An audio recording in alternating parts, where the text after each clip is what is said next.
I spoke at a leadership summit for Microsoft. I also spoke at a leadership summit for Apple. Now, at the Microsoft summit, I would say 70% of the executives, and this was under the Steve Ballmer days, I would say about 70% of the executives spent about 70% of their presentations talking about how to beat Apple. At the Apple summit, 100% of the executives spent 100% of their presentations talking about how to help teachers teach and how to help students learn. One was obsessed with their competition, the other one was obsessed with where they're going. So at the end of my presentation at Microsoft, they gave me a gift. They gave me the new Zune, which was the competitor to the iPod Touch when it was a thing, right?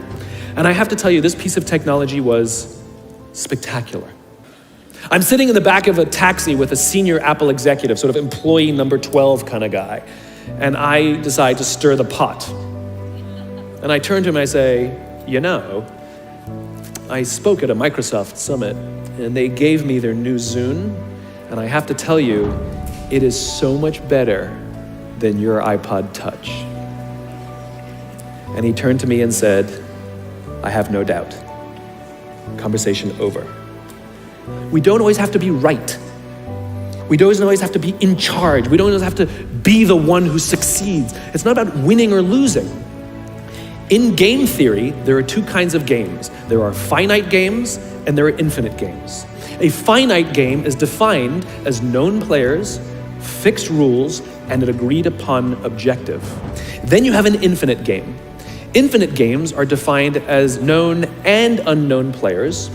The rules are changeable, and the objective is to keep the game in play, to perpetuate the game. Problems arise when you pit a finite player versus an infinite player, because a finite player is playing to win, and an infinite player is playing to keep the game going. Now let's look at business. The game of business has pre-existed or has existed long before every single company that exists on this planet today.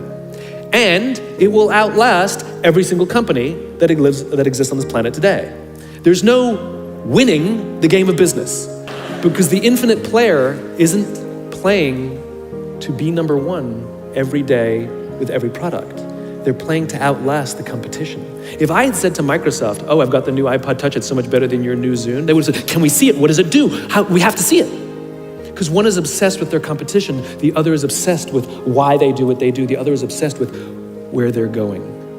And the reason Apple frustrates their competition is because secretly, they're not even competing against them. They're competing against themselves. And they understand that sometimes you're a little bit ahead, and sometimes you're a little bit behind. And sometimes your product is better, and sometimes you're not.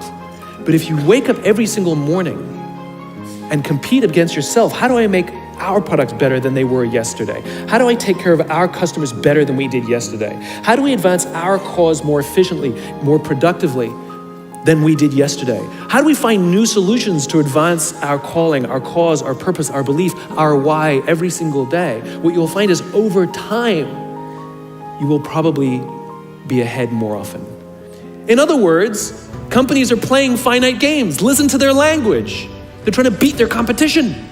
What does that even mean? It's the leaders and the companies that understand the game that they're in and organize their resources and their decision-making around the infinite contest that outlast and frustrate their competition. All the companies that we refer to as the exceptions, Southwest Airlines, Apple Computers, Harley Davidson, they're the exception. No, they're playing the infinite contest. They frustrate their competition, is what happens. That's what happens, because they're not playing to win.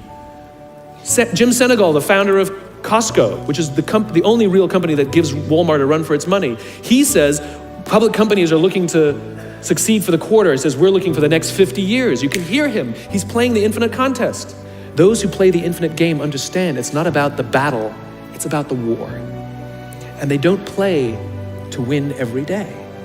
And they frustrate their competition until their competition drops out of the game. Every single bankruptcy, almost every merger and acquisition is basically a company saying we no longer have the will or the resources to continue to play, and we have no choice to either drop out of the game or merge our resources with another player so that we can stay in the game. That's what that is.